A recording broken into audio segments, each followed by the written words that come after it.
We're back together, friends. This is the next episode of the Juicebox Podcast.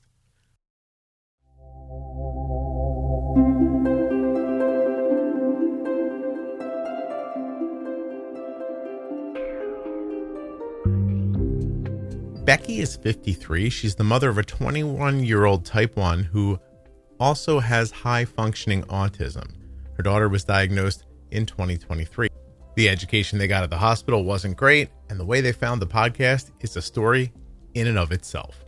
Nothing you hear on the Juicebox Podcast should be considered advice, medical or otherwise.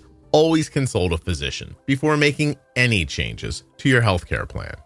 Don't forget, if you're a U.S. resident who has type 1 or is the caregiver of someone with type 1, visit t1dexchange.org/juicebox right now and complete that survey. It will take you 10 minutes to complete the survey, and that effort alone will help to move type 1 diabetes research forward. It will cost you nothing to help. To save 40% off of your entire order at CozyEarth.com, all you have to do is use the offer code JUICEBOX at checkout. That's JUICEBOX at checkout to save 40% at CozyEarth.com. If you're looking for community around type 1 diabetes, check out the Juicebox Podcast private Facebook group, Juicebox Podcast, Type 1 Diabetes.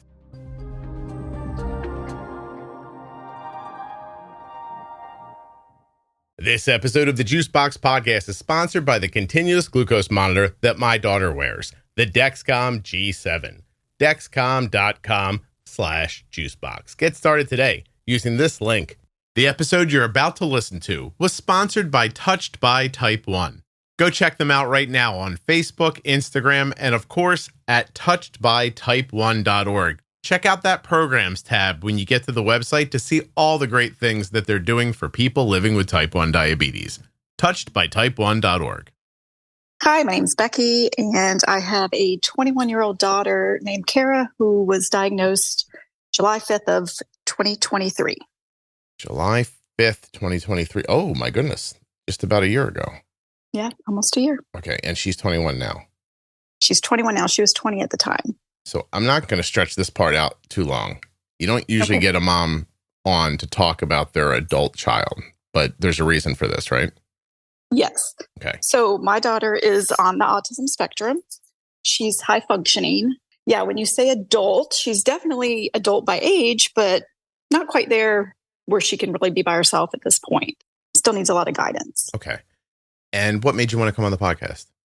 I just kind of wanted to talk a little bit about, when you're diagnosed as an adult, even if you don't have, any kind of other issue or disability, it's not really always, they treat you like an adult at 18, but at 18 or 20 or however old you are, you still need to learn about this disease. I mean, this diabetes, it's very confusing. And I think if you are not mentally or mature enough, I think that you need a lot of support, and you don't get that in the hospital. And we found that out being diagnosed as an adult. Even with her being on the spectrum, it was a nightmare, really.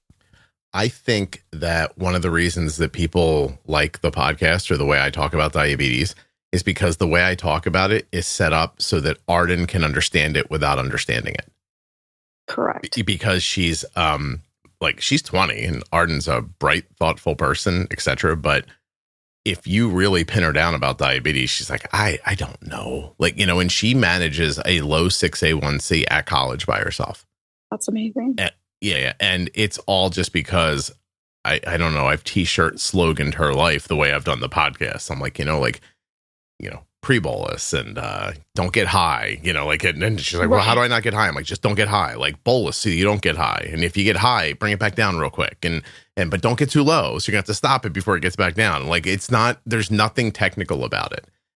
I think that works really well for her. And then somehow it translates well out to people that I'm speaking to that can't hear me. But I take your point. They just sort of blurt the stuff out to you. And then that's it. They're like, well, we said it now. So go ahead. Right. Yeah. And if you're like my daughter, she's very black and white. She doesn't read between the lines on anything. And, she takes everything, what you said is what is to be done. Right. I mean, I guess on one hand, that's a good thing because she's a rule follower. So, she will follow the rules, but she needs to know step by step. It's not like, oh, do this or here, don't do that. She's more rigid, I guess you should say. So once you've got it set up, she's okay. Yeah, once we've got it set up, she's okay. Like she's doing really well now. She counts her carbs and first, let me just say we're on the Dexcom 7. So we've been manual and the Omnipod 5. So we've been manual since she got a pump because they don't talk to each other yet, right? So we've learned how to do everything manually. And that's how she knows how to do it right now until the two of them are, interfaced together, I guess.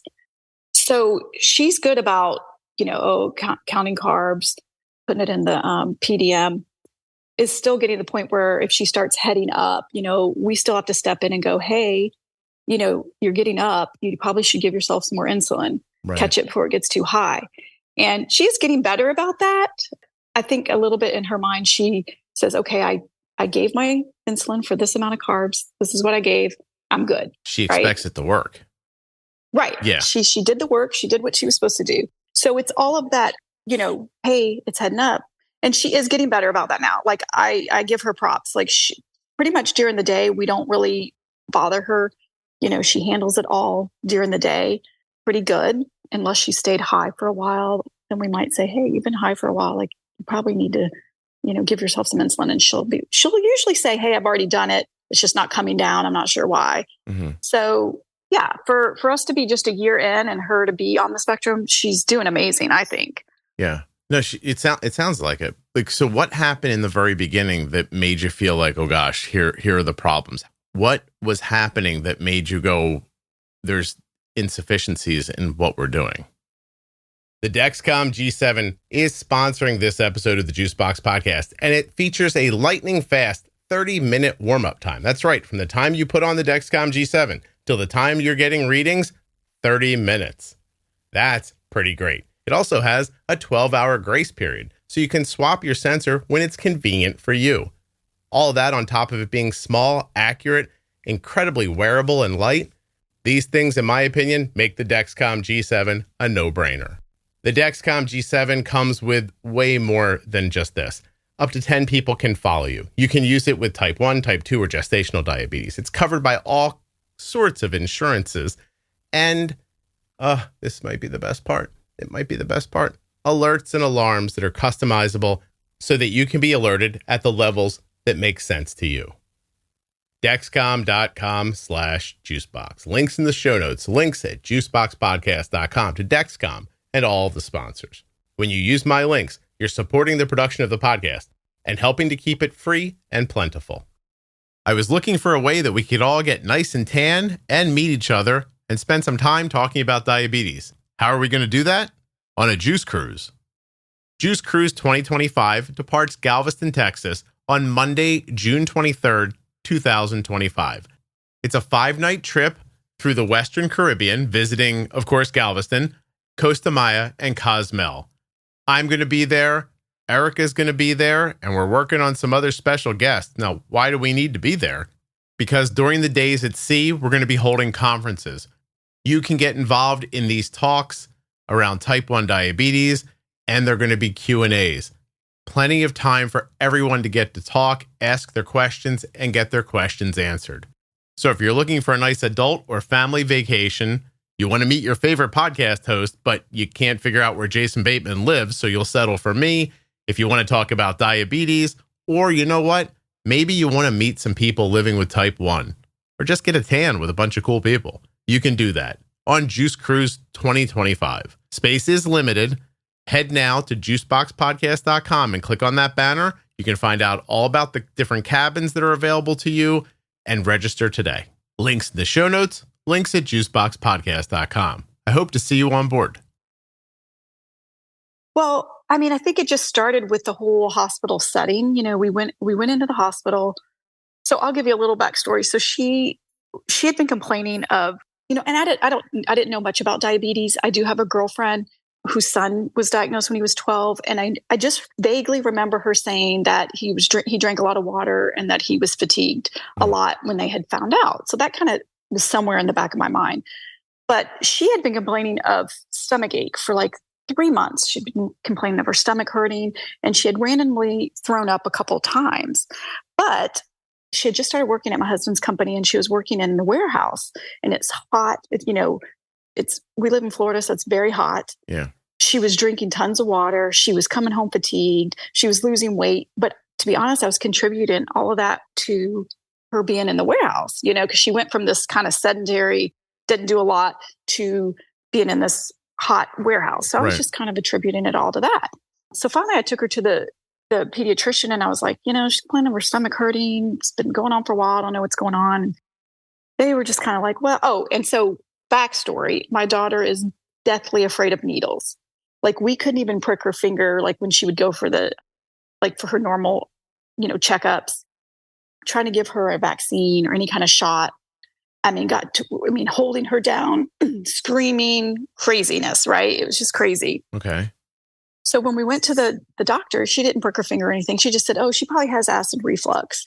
And so she gave her a prescription for acid reflux medicine. And then she said, and I said, well, is there any way we can get her blood work done? She hasn't had it done since she was little because she refuses to, go around any needles. Yeah. So she gave us blood work to get done. And I kept telling Kara, we got the prescription filled. She took that a couple times. She said, that's not helping. That's making it worse. And I said, well, you need to go get your blood work done. And she's like, no, I'm not doing it. Like, she refused to go get it done. So 3 months goes by. That was in April. In June, we went on a cruise. While we were on the cruise, she was sleeping constantly. She was eating like crazy, drinking tons of water. We were with another couple, family friend of ours. And I said to them, if I didn't know any better, I would think she has diabetes. And we all went, oh God, wouldn't that be awful considering how much she hates needles, right? Right. So we were like, oh God. So we just kind of put that out of our mind and went on, whatever. And that was in June. We got home July 4th. We had went to a cookout at some friend's house, and we came back home, and she laid on the couch. She's like, my stomach hurts. So of course she had macaroni and cheese and bread and all this stuff. So I said, Kara, I don't know what to tell you. You won't go get your blood work done. I don't know what to tell you. I was getting a little frustrated with her. I feel bad now, but I was like frustrated with her because I was like, I can't help you if you don't want to do what the doctor says. So the next day, July 5th, she was still complaining of her stomach hurting. So I said, okay, I'm just taking her to the emergency room because I know my kid. I knew that they were going to have to, if they took her in, they were going to put an IV in. And I thought, we can get all the tests done after they get that IV in. Mm-hmm. Anything that might be going on, I won't have to, keep taking her back and forth to get blood work done. And so I took her to the ER and told them what was going on. And they were like, she looks fine. And I'm like, yeah, well, she's been complaining of stomach hurting. And I told the doctor, I said, if I didn't know any better, I would think she was diabetic. They just kind of gave me the stare, like, whatever. They went to put an IV in. Of course, my daughter freaked out. She's at 20. She still acts like a toddler when it comes to, any kind of needles. So we kept telling them, like, hey, you probably need to give her a Valium or something to calm her down. You need to give her numbing medicine on her arm, like anything that you think might help, because she's going to give you trouble to get the IV in. Right. And they finally did. It took like 3 nurses to hold her down to get it in. So finally get the IV in. And then the doctor comes back like 45 minutes later after taking the blood work and says, oh yeah, she's diabetic. She's in DKA and we're sending her to the ICU. And I was like, what? So they took you seriously when you said that? Yeah, they took me seriously. But then, well, sort of, she kind of looked at me like, okay, whatever. And then when she came back, then she was like, oh gosh, you were right. And sent us to the ICU. So anyway, needless to say, while we were in the ICU, it was a nightmare just because of, all the shots, them coming in and pricking her finger and every hour on the hour and all the different IVs they had to put in. It was a nightmare. But I kept saying, hey, like, we don't know anything about diabetes. Like, is there like an endocrinologist that we can talk to? Is somebody going to come in and talk to us about this? Are we going to get any education? And they kept saying, yeah, somebody will come in. Yeah, we'll send in a nutritionist. And finally, a couple days later, they sent in a nutritionist. And then she sat us down and we were like, she told us like, she can't have canned vegetables anymore. She can't have this. She can't have that. She was just going, they were canned. Yeah.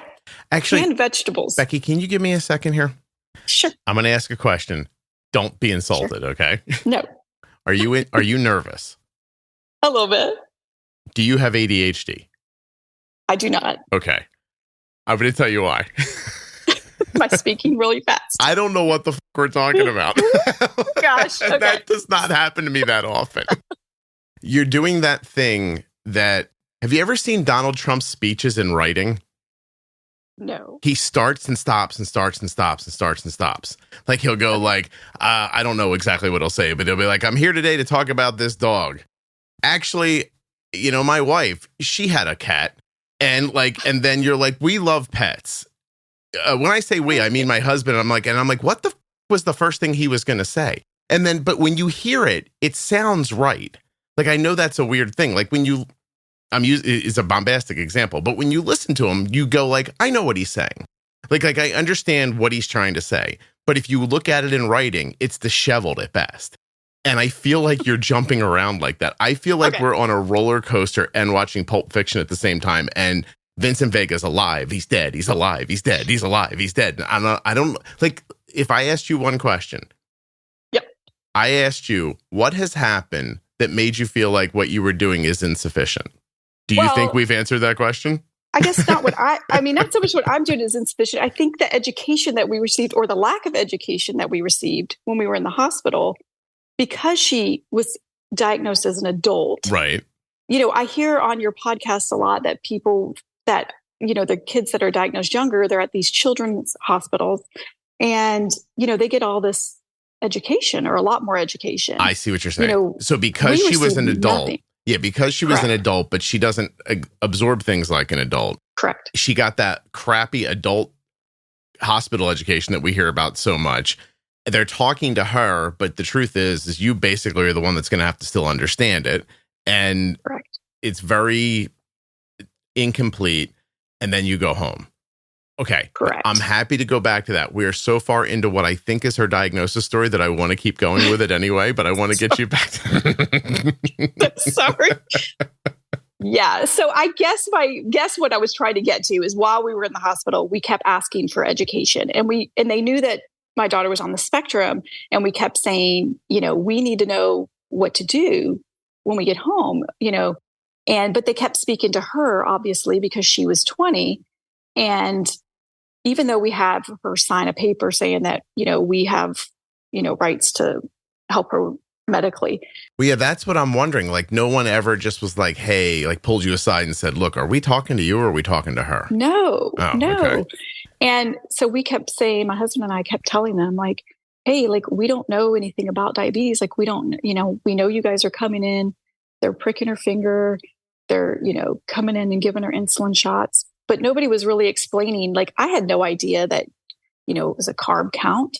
I had no idea that, even what the normal range of blood sugar was supposed to be. Mm-hmm. So when we were discharged from the hospital, the only person who had come in to talk to us was that nutritionist. And who again, said like no I said, canned vegetables. No canned vegetables. Okay. Like, I was like, what? I to be honest with you, I just kind of ignored what she said, because I was like, she's not being very helpful. I don't even know what she's talking about. I said, well, is anybody else going to come in and show us how to administer this shot, prick her finger?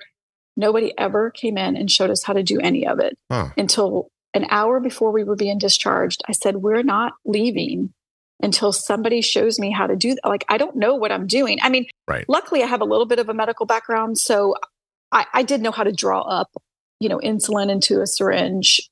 I didn't draw up insulin at work, but I would draw up saline and things like that. So I knew how to draw things up, but I didn't really know. You never stuck it in anybody's arm or anything like that. I never knew how, I didn't know how much to give her. I didn't know what the finger prick numbers meant. We didn't know any of that. Mm-hmm.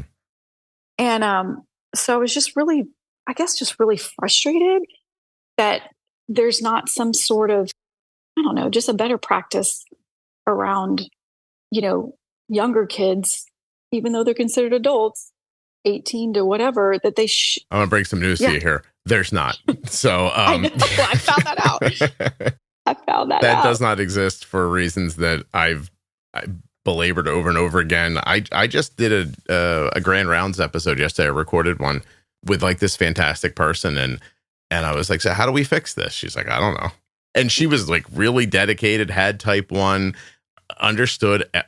honestly, like I was talking to the right person. It's like, what's the fix for this? No one ever knows. Yeah. I think there's a number of reasons for it. I do sometimes try to look at it from their perspective. Like, what if I had this conversation with the nurse who helped you? Would she be like, oh my God, there was a 21-year-old girl. Oh my God, she had autism and she was like screaming. We tried to take her blood and everything. And I didn't know what to tell her. Like, do you ever think it would be like, you know what I mean? Like from that perspective, like, what do you do? Like, what do you do when someone comes in with a 14 A1C and you're like, listen, are you bolusing for meals? And they're like, nah, not usually. Like, where do you start? You know what I mean? Yeah. So I try to put myself in their perspective, but at the same time, they're not always talking to people who aren't going to listen. I think what ends up going wrong is that there's no checklist for them to go through. It's almost like you get the information as they think to have it fall out of their head while they're working. Does that make sense? Yeah, that makes sense. Yeah. I did get a hold of, I did do like a big complaint with the hospital just because I actually worked for that hospital for 15 years. So I knew a lot of, so I was very frustrated. And so, I did end up going up the ladder a little bit, and somebody actually did come to my house and brought a diabetes book that they were supposed to give us in the hospital that talked about diabetes. It talked about all kinds of different, different food options, different things. And she came to my house personally, and she was like, I'm very sorry about, your experience at the hospital. This book they should have given to you while you were there. She said, I went in, I talked, we obviously dropped protocol. I mean, nobody even knew where these books were. She said, when she went in to talk to them, nobody even knew about these books. Nobody knew where they were. I mean, not that the book is going to tell me everything, but at least I would have felt like, okay, hey, they're trying to educate me a little bit. Here's this book that's going to help. Right. And she said, I just told her, I said, look, I don't want this to happen to anybody else. I want, there to be a better way to go about this. I said, because our experience here was terrible between, and we kept telling them, our child's on the spectrum. She needs different, the normal way of doing things isn't going to work for her. You need to listen to what we're trying to tell you, because we can make it easier for you. If you would just listen to us a little bit. We understand the bigger picture here that you don't get. Right. Yeah. Right. So I do have to say that they did at least, personally contact us, the hospital, and try to, told us that because of our experience there, they were working on, a better protocol, how to, a better way to do things. Yeah, sure. I hear there's not going to be war in the Middle East soon too. They're getting it all worked out. Don't worry. Right. It's all happening. It's come on. It made me feel better. I know that in reality, they were just trying to appease me, but it did make me feel better. I said, I just don't want anybody else that comes in there to have to go through what we did, because when we got discharged, they gave us, and I don't know how it works for a children's hospital, but we left with nothing. We just left with prescriptions to go get insulin, prescriptions to go get a meter, prescriptions for test strips, that kind of stuff. And before we left, I told my husband, I said, before we leave, let me just call and make sure the pharmacy even has it. I had to call 4 different pharmacies before I even found the insulin in stock. So they were going to send us home with no insulin, and I couldn't even find it at first. You know what I mean? I was like, I don't know. I just felt like just everything was so crazy and so confusing. So we had said, is there an endocrinologist that we can see? And they're like, no, there's no endocrinologist on site. I go, you're telling me there's no endocrinologist throughout your whole system that can come and talk to us?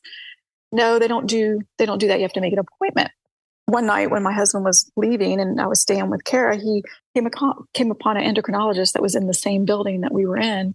And so he walked over there and he told him, the situation, what was going on. And they were kind enough to give us, because we said, they were able to make us an appointment for a few days after we got out of the hospital, but they were kind enough to give my husband the blood work that they would actually have us draw.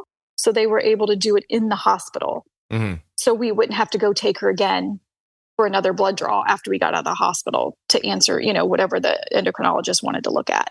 So we did bring that back to the doctor, and, they were at least willing to do that while we were in the hospital. So that saved us a blood draw. You've had this experience, okay? And it's impacted you, obviously. And you've had time to think about it. And now you know more about diabetes. So Correct. I'm going to turn it around on you and say, what could they have done that would have made this better for you? Well, I think just a little bit more education in general. Tell us why, they just said keep her between this number and this number, but they didn't really give us the reasons why. Why do we need to keep her between this number and this number? If she goes below this number, this is going to happen. Or if she goes over this number, you're looking at, long-term effects, if you stay high for too long, or I don't know. I just think a little bit more of the reasoning behind why they were doing what they were doing and why does she get this much insulin for this much, I don't know. Just can I play devil's advocate for a second? I know you will. In that moment, if they would have dumped all that on you, do you think you're on here a year from now going, they really panicked me. They told me that if her blood sugar got too low, she could have a seizure and die. And if her blood sugar got too high, she could have things like neuropathy and maybe lose her feet one day. Like if they would have hit you with all that, don't you think you would have been like, why'd you tell me all that? It was day one. I just was figuring this out. Like my question is it possible that there's no way to make it good on that day? And maybe you're right. But I feel like because I have a little bit of a medical background, I think more that way. I think in those terms more, So I think I would have been okay with it. Maybe my husband wouldn't have been okay with it at the time. I don't know. But I like to rather know the facts. You know what I mean? Like, this is why, this is what we're doing, that this is why this happens. At least I'd like to think that. Maybe you're right. Maybe I would have felt way overwhelmed if they had thrown all that, more on me. But I don't think so. Knowing my personality, I think I would have felt better knowing the reasons why. You would have been okay. Yeah. Can you imagine there are people who wouldn't have been? Yes. How do they know who's who? I guess they don't know that. Yeah. I guess you're right. They don't know that. That's the part that I think we miss all the time. I'm guilty of it as well. Because in my hindsight, I'm like, oh my God, you should have just told me this. You should have told me that. You should have told me this. But those are things that I even know that I should know now because of what I went through. And right. I think given the totality of the situation, meaning that often those nurses are new. Right. There's not a lot of 10-year ER nurses, right? That's a pretty high impact burnout job. Right. So people go in, they do it for a while, they're like, and then they're out of it.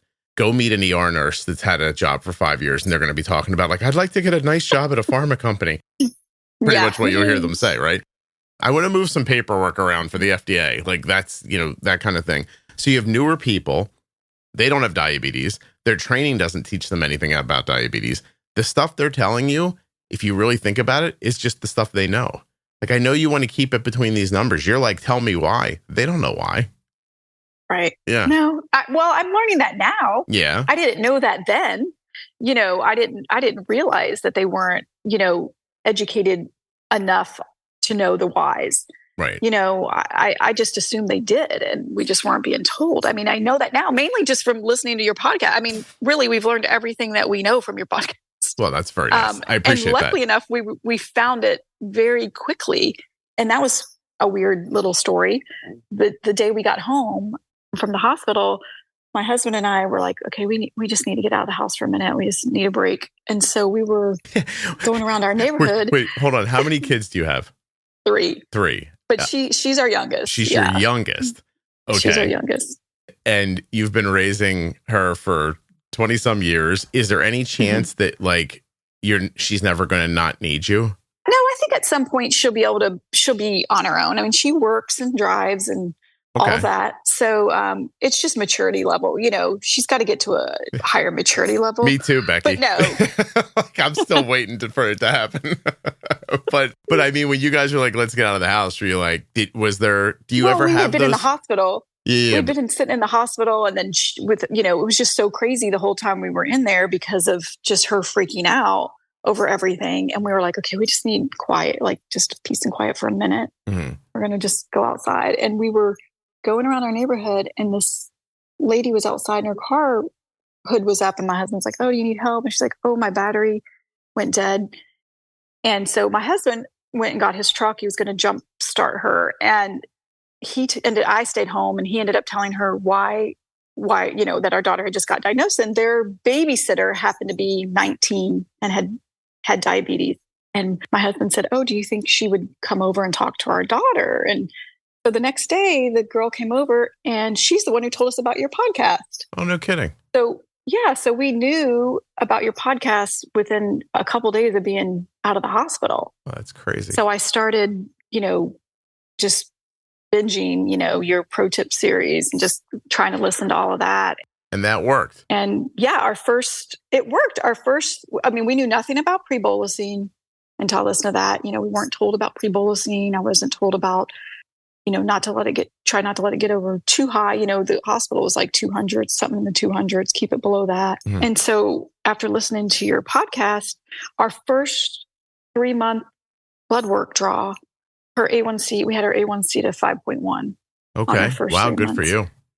Yeah. And so she's had 3 A1C blood draws since she's been diagnosed, and they've been 5.1 was the first one, 4.9 was the second one, and we're at 5.3 now. How are you doing that? So listening to what you told us. Oh, Jesus. We're being bold with insulin. Can I get a Christmas card or something? I'm not giving you my address, but you know what I mean? You can scan it and put it online or something. That'd be nice. So listen, it's crazy because I expect that. And yet when you say it, I'm like, oh my God, it really worked. Yeah. And we were MDI at first, which, was a nightmare because of her, by the time she got home from the hospital, she was very angry. There was at one point we had to sit on her to give her a shot because she was like, "I'd rather die. I don't want to do this. I'd just rather die." Did she really say that? She said that. She said, "I'd rather die than have to have shots." And we were like, "Well, Kara, there's a pump. There's, and she would not even think about the pump at that point. She was too scared. She would not even think about it. So we were MDI for the first 3 months. We finally were able to get her to get the Dexcom on after about a month, maybe 3 weeks. Mm-hmm. My husband had to put one on and wear it first to show her like it's not that bad. And finally, we were able to get that on her. Once we got that on her, obviously that helped because we could see where her numbers were without having to prick her finger all the time because she would fight us on pricking her finger. So yeah, we just listen to your podcast and listen to the pro tip series. And I don't know, I learned so much. Now she won't listen to them. I'm always like, "Here, Kara, listen to this one. This one's really good. This will tell you." No, she won't listen to them, but I do. And so I'm trying to teach her. What else is she resistant about? And is it something that you're able to get past, or does it pretty much stick? Really, she's not resistant to too many other things. She just is like I said, very black and white. So reasoning skills are her reasoning skills are difficult because she doesn't like to reason. If you say the sky is blue and she thinks it's green, she's going to say it's green. She's just very black and white. She does pretty well with most things. It was really the needle thing when she was younger, there were more things. She didn't like certain smells. She didn't like certain sounds. But she's kind of outgrown all of that and moved past all that. Okay. It just was the needle thing was a big. That was the biggest hurdle we needed to overcome as she's gotten older because she wouldn't get any blood work done. She didn't want to get vaccines. She didn't want to, all of that was hard. That's working? Mm-hmm. Okay. She's now, it's like I said, come such a long way. Now she puts her own pod on. She puts her own Dexcom on. She will prick her finger if she needs to. Amazed at how far she's come from us holding her down, But I think she just had to realize that it wasn't going away. This is part of your life now. It's not going away. And there's nothing else. This is it. There's no other options. I hear you. So can you talk about it from your perspective for a minute? Because when you said you went outside, I imagine you guys going outside and just like banging your head against a tree for a couple of minutes. What is it like? What's the last 20 some years been like? Yeah. We have 3 daughters. She's our youngest of 3. And so I knew something was a little bit different when she was probably about 3 years old. I'm like, something's off. And I just used to think she had OCD because if I were to get her dressed, she would shut, she wouldn't let me get her dressed until the drawers were shut or, just really little weird OCD type things. So when we found out she had autism, it didn't surprise me. I knew something was a little bit off. For me, because I was the one who dealt with all the school, and I dealt with all the doctors and the holding her down every time we had to do something. And I felt like, oh my God, why is this diagnosis of diabetes happening to her? Like, she's been through enough, and I don't think I can take anymore, right? Because all of her life, I've had to be an advocate for her, advocate with the school, with the doctors, advocate with everything. So when this diagnosis came along, I just thought, oh my God, like, what more? One, can this poor kid be dealt? Yeah. And two, I don't know how much more I could take, because I knew the majority of it was going to fall on me. I mean, I'm home now. I don't work anymore, and my husband, works. And so I knew that I was going to be the one doing most of the research. Are you an older parent? How old are you now? I'll be 53 next week. Okay. So not really an older parent. My first child is 28. So I started at 24. Mm-hmm. So we have a 28-year-old, a 24-year-old, and then she just turned 21 in April. Not an older parent per se, but for her, she was, I was 30 something when 30, I had her, 31 something when you had her. Yeah. Okay. Yeah. Her whole life growing up, I've just had to be an advocate for her, and I've had to deal with her, little eccentricities here and there. Yeah. Mm-hmm.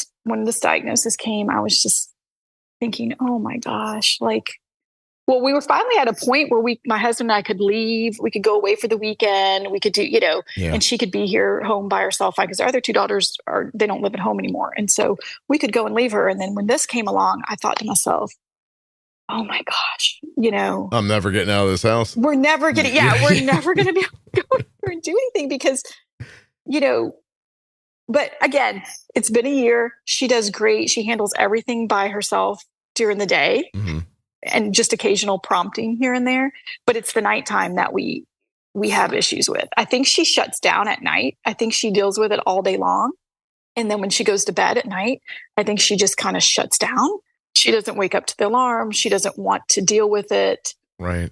And so we have a garage apartment. So she lives in the garage apartment. Okay. And we specifically built that knowing that she would probably live with us for a while. But we wanted her to have her own kind of her own space and feel a little bit independent before she actually ever does get out on her own. Mm-hmm. And so, she doesn't wake up. One of us has to truck up outside, up the stairs, wake her up or just grab the PDM and give her, insulin or wake her up and tell her to drink a juice or whatever, because she's 21 and she's on the spectrum. And mainly because of her age, we tell her, don't eat till late at night or don't eat something so fattening, because it's going to hit you in the middle of the night, but she's 21. She wants to eat Chick-fil-A. She wants to eat Chipotle, and that's where we're having most of our issues is the nighttime. This reminds me of that line in the first Jurassic Park film when the guy running the park asks Sam Jackson how it's going. And he says, we have all the problems of a theme park and a zoo. I don't know what that exact line is, but that's how I feel like that's the situation you're in. You're like, we have like a set of problems from this perspective, and we have a set of problems from this perspective. And her bedroom isn't down the hall or upstairs. It's outside and then in another structure. Oh, and we can't go out. And how are you and your husband okay? Are you like POWs? Like you just like keep your head down? We did really good for a while. We went through a rough patch through this year. I won't lie. And we're fine now. But, it was a lot. It was a lot thrown on us. And I felt like, for a while, I felt like I was the only one. He's always been very involved with our kids. He's always been a good dad. Like, I think because he knows I'm home, I have more time to listen to the podcasts and to, research and do stuff. So, for a while I felt like, oh, maybe I'm the only one that cares about whether or not she's high or low. But no, he's really stepped up to the plate, and he does as much as I do, I would say, with the getting up, even though he has to work. We'll take turns. If one night, if she goes high, I'll get up, or goes low, I'll get up. The next night he'll do it. So we work pretty good as a team. What conversations do you have with her that are productive? Like, have you found a way to talk to her about stuff that ends well? I just think a lot of it is just, constant reminder, like when she's high, and we'll say, Kara, the reason why we're on you about you getting your blood sugar down is this is going to affect you later in life. This can affect your heart. It can affect your eyes. And she already has some eye problems. So I'm like, this could affect your eyes. This could affect your kidneys. This, just trying to get her to realize the whys, because she, I think, does better when she knows the whys. Mm-hmm. But it really is just repetitive, I think, with her. Yeah. Reminding her of why you have to do this. Do you ever get something to the point where you think, oh my, this is done, she gets it? And then you wake up a month later and it's back to the way it was? Or once she gets it, does she have it? I feel like once she gets it, she's pretty good about it. Like I feel like once she gets it, she's got it. Mm-hmm. And like I said, with the daytime now, she's pretty much got it. She handles it during the day. I don't really have to, say too much to her during the day. And if I do, usually she's already on top of it. It's just, it hasn't kicked in yet, or the insulin hasn't kicked in or whatever. But for some reason at night, she hasn't gotten it yet. How does she handle being low? She handles it pretty good. I mean, she gets shaky. Her hands start shaking, and she doesn't really get too stressed out in the beginning. I used to stress her out because if she got to a certain number, I was freaking out. I was like, oh my God, here, drink this, do this. Because I was so afraid she was going to have like a seizure or something. Then I was overcorrecting, and then she would shoot high. And I was like, oh God. So I think in the beginning, I stressed her out more than she needed to be stressed out. But now, we're pretty good. If she gets, below 70 or below 55, really is when we really start to get more, worried about it. If she's like at 70 or whatever, we're like, drink a juice. You should drink some juice. And it still might go low a little bit, but we know the juice is going to kick in and she'll be fine. Has she ever had a situation where she couldn't respond? Been that low? No, okay. No, not yet. We've gotten down to about 43 is about the lowest we've gotten. Okay. We haven't had any issues, knock on wood, so far. What happens to her when she's lower, like as far as personality or ability to reason? What do you see happen? I feel like it's more when she's high that she doesn't have, she gets really angry, she gets mean, almost like mean, when she's high. When she's low, I just notice she gets fatigued a little bit easier. She kind of like gets where she wants to nap more after a low. She doesn't seem to get too, strange or anything, but with a high, she gets real like mean almost like, and when you tell her like, hey, you're high, I don't care, or whatever. She gets just real ornery. Yeah. When she's high. I think that's pretty common. I was just, it's interesting. Does she work? I'm sorry. Did you say? She does work. Okay. She does work. After the diagnosis, they took her out of the warehouse and they put her in on a desk job. So she does data entry right now, being out in the heat and all that. We just didn't want her, after she first got diagnosed, we were like, yeah, we don't want her in that environment. Mm-hmm. Just because we didn't know at that point how to handle anything. We were still trying to figure everything out. And so she does fine. She's fine working. And what about wearing devices? So does she have any like tactile issues with those things? In the beginning, like I said, she would not. I mean, it was a nightmare trying to get her to try the G7, trying to get it on her. It's just for her, so we have to use in the beginning, we had to use numbing cream for everything we did. Mm-hmm. Like if we, had to not pricking her finger, we finally got to a point where we could prick her finger without doing anything. But we had to get, when we got onto the devices, we had to do numbing cream for everything. And then, it would take, an hour to do a change because we would put the numbing cream on. We'd have to wait 30 minutes for the numbing cream to even take effect. And that was all really, I think, just a mental thing for her. I think she thought if she had the numbing cream, it would just not hurt as much. So in the beginning, it was just a mental thing. Now she does it all without numbing cream. Like we've graduated, But yeah, in the beginning, it was this itches, she still says it itches. So we'll use the nasal spray that people say to use. We'll put that underneath her pod before we put it on. And that seems to work for her. Good. And again, I don't know if it's just a mental thing for her, thinking that she has the nasal spray, it works and it doesn't itch, or if it's just kind of like the numbing cream was. It made her feel better to know she had it on. Yeah, who cares? As long as she's happy. Who cares? Yeah, that's what I said. Right, who cares? And like I said, she's pod changing on herself now. She puts the Dexcom on by herself now. if she's putting it somewhere she could do it, she still can't put it on her arm by herself for whatever reason, but she'll put it on her leg or wherever else. So yeah, I guess my point is, we went from not knowing anything to finding your podcast, now feeling like we're still learning. We do see Jenny, which we found through you guys. Oh, cool. Or through you. So we've been working with Jenny for the past 3 months just to kind of learn some of the things that we just couldn't seem to get control of, like the fat and protein rises and, things like that. She's been a big help.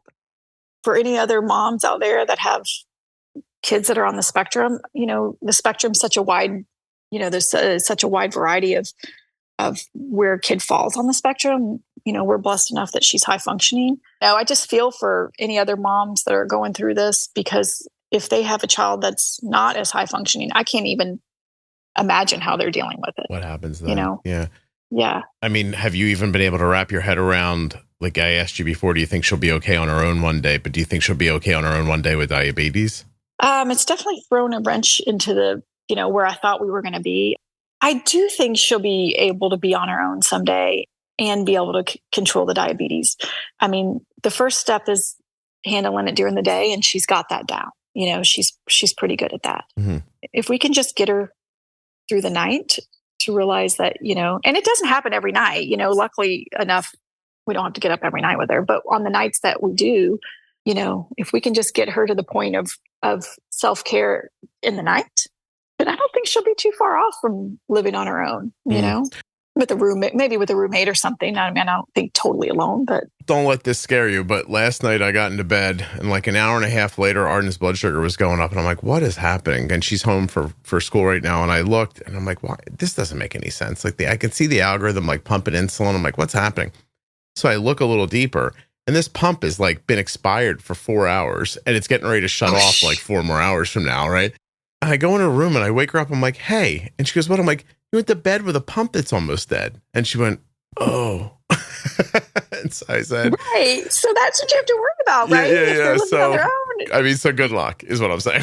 Yeah, I know. I maybe it's wishful thinking on my part, but I do think someday, I do hope someday she will be able to live on her own. Do you guys feel an immense amount of pressure about saving money, like for after you're gone and stuff like that? Oh yeah. Like we've already set up a whole thing of like, in case she doesn't have insurance, we need to have money set aside to cover all of her diabetes supplies. Mm-hmm. And yeah, that's been a real concern. And, she has 2 older sisters who, to be honest with you, they don't really care to learn about diabetes. They're not in the house. Right. They're not around it, so, and they shouldn't have to be the ones to take care of her if something happens to us. Right. I mean, so yeah, we do have a system set up in our will that sets aside money specifically for diabetes supplies and her future, health in case she's not working or doesn't have a job with insurance or whatever. But yeah, that's scary because, you got to have enough to last. Something. We just started looking into the idea of setting up a medical trust. And mm-hmm. I don't know how much money we'll be able to get into it, but at least maybe it would be something, And that's, I find that frightening. And Arden is not, doesn't have autism. So. Exactly. What about other autoimmune in your family? Is there any? I have Hashimoto's. Dad had thyroid issues and like rheumatoid arthritis runs in my family a lot. Mm-hmm. I don't have it. And as far as I know, Kara doesn't have any other autoimmune so far, thank God. But yeah, and I'm the only one with autoimmune in our family. The other 2 girls don't have anything and my husband doesn't have anything. So she's probably got it from me, I guess. Interesting. Yeah. Do you feel better? I mean, I do feel better. Mm-hmm. I guess I do feel better a little bit. Hopefully I didn't just rant on too much. I mean, no. You were fine. Don't worry. Trust me. You're fine. I stopped you before it got away from you. Don't worry about it. I let you go a little bit in the beginning because I thought your stream of consciousness was interesting. I just thought that if I didn't like make you aware of it, that we'd still be in it like a half an hour later. Yeah, you're probably right. We probably would. I think that was nerves in the beginning, though. I think that was just and it's unfair because people are nervous and when they come on at first and stuff like that. I can also see where if I'm in your situation, this would feel like calling a friend with coffee and being like, can I just tell you what's going on? And you don't realize that a half an hour later, your friend's like just going, yeah, right. Yeah, like, oh God. But not even listening to you anymore because you're like, you have to get it out. And they know you need to get it out and everything. But I wanted you to be able to get some out. But then I wanted to ask you some specific questions as well. And we're not done yet. I just wanted to make sure that you were okay. Yeah. Okay. Yeah, I'm good. Do you or your husband go to therapy? No. Do you think you should? Maybe I do. I don't know if he needs to. You mean as a couple, or do you think as like individuals? I don't know, Becky. This whole thing's foreign to me. Couple-wise, we're good. Couple-wise, we're good.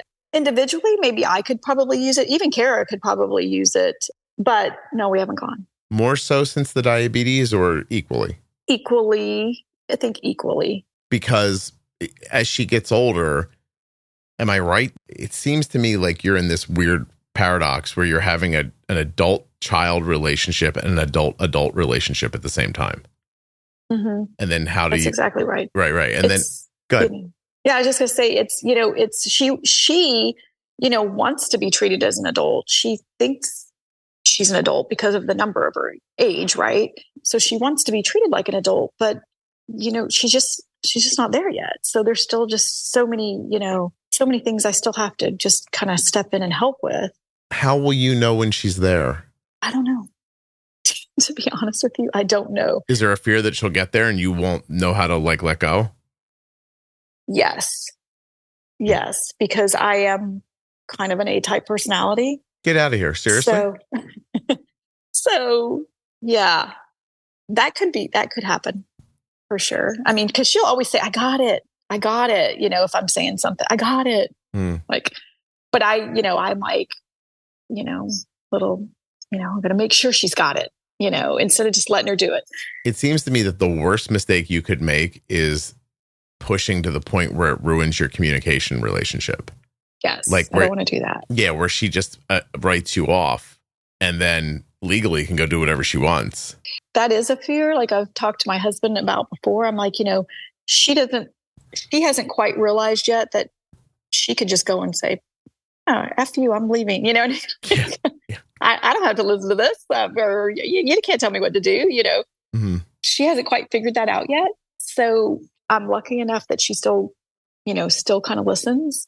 But yeah, there's a real scare that one day she might go, What about like real adult things like drugs and alcohol? How do you manage that stuff? Okay, so she's never, drugs has never been an issue that I'm aware of with any of my girls. Her birthday was April 21st, and we went to Nashville for her birthday. She loves music. She wanted to go to Nashville. She wanted to drink. And we were like, oh gosh, how do we handle this now? Because we didn't really even know it was in her mind. Alcohol would affect anything. I see. Okay. Yeah, like we didn't know. We wanted her to be able to have a drink. I mean, she's 21. We wanted her to be able to have a drink, but we also didn't know how it was going to affect her blood sugar. So I'm looking through your podcast, trying to listen to, alcohol related podcasts. So I knew what to look for. Luckily enough, she's not a spritzer kind of drinker. What are those seltzer I know drinks? what you mean. Yeah, the thing in the can. They look horrible. I hear what you're saying. So there's not much in there. Right. That's really all she drank while we were there. So that was easy enough to handle. And she hasn't really wanted to try anything else. So far, we've been okay. But I did have a talk with her about alcohol and how it, can affect her sugar and how it can make you low in the middle of the night, later down the road in the night. If you're sleeping, it can make you, get low. Right. So, we've had the talk with her. She says, okay, that's all I know, But she has money, right? Yeah, she has money. She drives. She has autonomy, and she's aware alcohol exists. Yes. This is an interesting question, I think. What are the largest gaps of time where you're unaware of her location?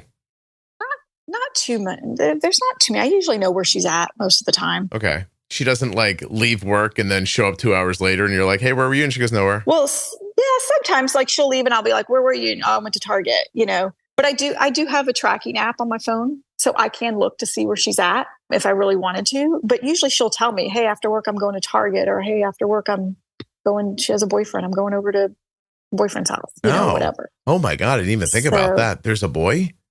Yeah, there's a boy. So she's got a boyfriend. How did you let that happen, Becky? Jeez. I know, right? I have to say though, he's been great with the diabetes. Like he has learned all about it. He makes sure when they go somewhere, she's got her bag packed with her low supplies. He follows her on the follow app.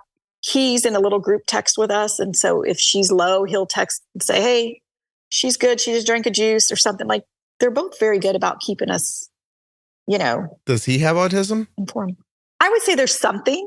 I don't know if that's been a diagnosis. 100%. Is it a weird thing to ask? It's not a weird thing to ask. Oh, because I had a hard time asking if you had ADHD. I was like, oh, I don't want to make her upset. I was No.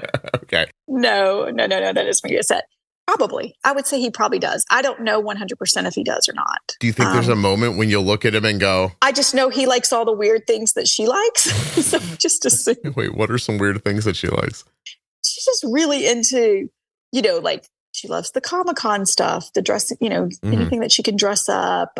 She was a Harry Potter freak. She was a Disney freak, Universal freak. We live near the theme parks. So, she's got passes and and she loves music and Taylor Swift and like things that she just takes them to the extreme, where. Is there a world where you imagined getting him in a corner one day and looking at him going, so what's going on here? Or do you don't think you will? I did ask him one day if he was on the spectrum and he told me that he was. Okay. But then the way he said it made me, I was kind of confused because he said, yes, I was on this spectrum when I was younger, but I'm like, you don't just go off of it. You know what I mean? Like you either have it or you don't. Interesting. So, and I didn't like keep prying. Of course. That's what I'm saying is it feels delicate to me. You know what I mean? Like, I just kind of assumed he probably is high functioning like she is. Okay. Would be my guess. But they both work. They both drive. They both, Mm-hmm. Did you have to have a sex talk with her? Yes. How was that? Of course I did. Did you have a good time with that one? Well, you know what? Because her social cues are off, she doesn't really read social cues very well. And so she's being very black and white. I can have those conversations with her and be very open and very black and white about it. Oh. And she's good. Oh, interesting. Yeah. Much easier than having them with my other teachers. They're like, Mom. Oh my God. Shut up, lady. Yeah. Like really, but her, I can pretty much talk to her about anything. She doesn't have a filter. She has no filter. Yeah. So you can pretty much talk to her about anything. That sounds kind of nice, actually. That part of it. It can definitely have its moments where it's makes things easier, right? The no filter thing, can also be bad. Yeah. I wonder, oh my God, listen, now you're making me want to interview somebody like your daughter. And I just want to know what foreplay looks like. Is it like a contract? Is it real black and white? You know what I mean? Be super interesting. I couldn't tell you that part. No, I don't think she would. But you know what I mean? Is it hey, do you think we should have sex at 10:30? Right, and it might be. Sure, that sounds reasonable. It's scheduled in. Yeah. I mean, if we're done with television, you know what I mean? Because instead of actually, I got to tell you something. That sounds much better to me than all the other stuff that happens, and you're signaling, and signals get missed, or they get ignored, or vice versa. Actually, I think it sounds nicer that way. Yeah. It might be. It might be. Yeah, I don't want you to think about that though. It'd make you upset. Yeah, so I try not to. My husband's like, oh, I don't want to talk about that. Yeah. He didn't want to think about that with any of his daughters. So you have to talk about birth control with her? Yeah, she's on birth control. She's on birth control. Yep. Now she was on birth control before. From the time she was 16, or I'm sorry, but from the time she was 13, because she had just horrible periods, or real heavy periods. So she was on birth control for a long time. But yeah, now we did have to have the talk about, how important it is now that you don't miss one. Right. Yeah. You can't miss them. There's a lot of things we can forget, not this. Yeah. Do you think she has PCOS? No, she does not. Okay. Mm-mm. No, I used to do ultrasound for a living. So that was my job. Yeah, she's been checked out. Gotcha. Yeah, I would imagine once the heavy periods come, you probably looked. Mm-hmm. Yeah. Okay. All right. So, Becky, is there anything we haven't talked about that we should have? I don't think so. I guess I just want to say thank you for your podcast, because really, I don't think we'd be where we're at without it. I mean, we even did a 6-week diabetes class with the diabetes educator right after she got diagnosed. And we came out of there still not knowing anything. And everything was so old school. Everything was just like we didn't have any technology. And I was like, I learned absolutely nothing from this 6-week class. Really? And yeah, I didn't learn anything. But your podcast has been a lifesaver for us. I mean, we have learned everything that we need. Even the endocrinologist has been no help. But your podcast thank you for doing it, because we obviously wouldn't be in 5 A1Cs for sure with less, not being a year out. I would have known nothing about pre-bolusing. I would have known nothing about where a good range is. Yeah. We just left the hospital so uneducated, and even the endocrinology office just uneducated. Like we didn't know anything. Are you near Orlando? I am. Mm-hmm. I'm speaking in Orlando this year. Oh, are you? Yeah. touchedbytype1.org. Go there, look at their programs tab. It's free. Okay. Yeah, if you want, if you're interested in a day of like that kind of stuff, Definitely. If you think maybe that would get her interested in something like sitting and listening to somebody talk, if she was interested or not. But Touched by Type 1, yeah, I've heard you talk about that. Yeah. So seriously, like, thank you. It's it's lovely to hear, and I'm super happy it worked for you. Like, I really am. Like, I'm sure there are people who listen are like, I listened and nothing happened. So I'm. It's well, I'm telling you, if you follow, and I think the thing, you're bold with insulin. When you say that, people are scared. Like I still get nervous sometimes. I'm like, I know she needs more, but I'm afraid to give it to her. Right? Like I don't know why I get nervous about it. But as we go along, the more we're getting more like, yeah, she needs more. She needs more. Just give it to her. Why are we afraid to give it to her? Just do it. It works. I hear you. It's hard. Listen, it's hard for everybody. It's not just you. It's me. It's everyone. Like you start looking and you're like, wow, am I going to put more in? And you start going through those variables in your head. Like, well, like, what if the site's bad? Like, am I really even putting it in? Right. Or like, what if it's like, is it food? Did I miscount a carb? Like, there's so many things that run through your head. And when there's all those variables, you freeze up because it's just what happens. So, because if, we just give her, and she's a high carb eater, we haven't gotten her to where she, every once in a while she'll have a chicken Caesar salad, but she's pretty high carb eater. So her boluses, she's a 5.5 ratio right now. So she gets a lot of insulin. Wow. And, when you've just given her, 12 units of insulin and, she's still going up an hour and a half later, you're like, dang, I got to give more insulin, or she needs to give herself more. How's her variability? How's her what? Variability, like highs and lows. She always seems to go high after eating. And when I say high, it seems like she always gets up to around 180. Mm-hmm. And then she'll come back down if we've done it correctly, right? But there's a lot of times she's sitting at the 180 mark, 185, and we cannot get her down. And we're like, what did we do wrong? Like, what have we done wrong? And we don't know yet. We're still learning. We're still learning. I would love to keep her below 150, like never go above 150 would be my idea. Mm-hmm. But we haven't reached that mark yet. We're still trying to figure out the whole food thing. But I think a lot of her stuff ends up being the fat and protein rises that we get later.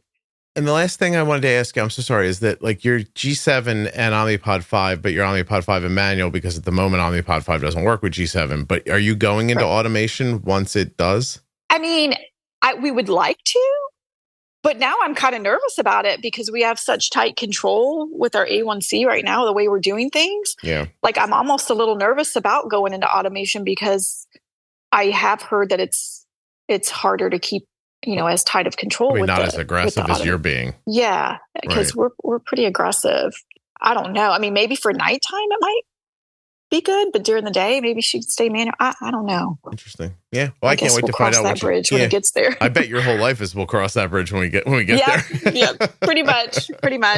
But yeah, I just wanted to rant a little bit about, not getting enough education as an adult. And even though they're adults, they're still kids in my mind at 18, 19. They still need a lot of guidance. Autism or not, 21's not exactly the pinnacle of common sense and rock solid thought. You know what I mean? So it's a tough situation, whether no matter your situation, yours obviously more so. But listen, my son's 24, and the other day he was like very honestly looked at me. He goes, "Dude, in my head, I'm like 14, just so you know." And I was like, "Oh, I was like, well, if we're being honest, I'm like 15 in mine, so don't worry about it. I know. Like, I still feel like I'm in that, I still feel like I'm in my 30s when I know I'm you almost think of 53, yourself, but I'm like, yeah. When I think of myself, I'm like, We had this conversation last night, and Arden's like, how old am I in your mind? And I said, oh, you're like your current age. And she goes, how about Cole? And I said, I think of Cole more like 17 or 18. Is that just because it's a boy? No, not because of how he acts. I don't even know. I think it's because he's so stark. He's like such a man now. Like he looks so starkly different that the bulk of my time with him was when he was younger. So if I just think of him in my head, he looks younger in my head. And I'm sure that 5 or 6 years from now, after spending more time with him as an adult, when I think of him as an adult, he'll be there like that. But Arden, I don't know. Like, I honestly don't know why it happens like that. I know with my daughter, my oldest daughter's 28, and I still don't, it's still hard for me to think of her as 28, almost 30, almost 30, right? Yeah. By the but way, I don't think of her that way. 3 years shy of the last baby you had age. You know what I mean? Right. Yeah. Right. Yeah. She wants no children. So I'm not worried about that with her. She's stuck to that. But yeah, in my mind, she's still just my little kid, you know? No, I hear you. All right. Okay. Well, Becky, you were really nice to do this. I appreciate it. And again, thank you. Thank you for the podcast and for all the info you put out there. It's very much needed. Oh, it's a pleasure. And it's very kind of you to thank me, but it's not necessary, but I will absolutely accept it and let it my whole day will be higher because of this. I have a lot of sit here boring work to do for the rest of the day. And if I get upset, I'm going to think there's a 21-year-old girl out there who has autism and type 1 diabetes. She got a grade A1C and you did it, Scott. That's right. And I'm just going to make myself feel better. Also, by the way, you guys obviously did all the hard work. I just made the podcast, but seriously, that was the hard work. The podcast is the hard work, Listen, implementing it is, just what you got to do. I think what you did was the hard work. Yeah. I think probably the reason why I have so much trouble taking the compliment is because it's like I showed you a map, but you still had to climb up a mountain. Like, it's hard for me to take credit for that. You know what I mean? Oh. Well, you should. I understand what you're saying. I'm fantastic. All right. Now, you're awesome. All right. Well, you were delightful. I thank you for coming on. Thanks. Have a great day. You too. Hold on 1 second.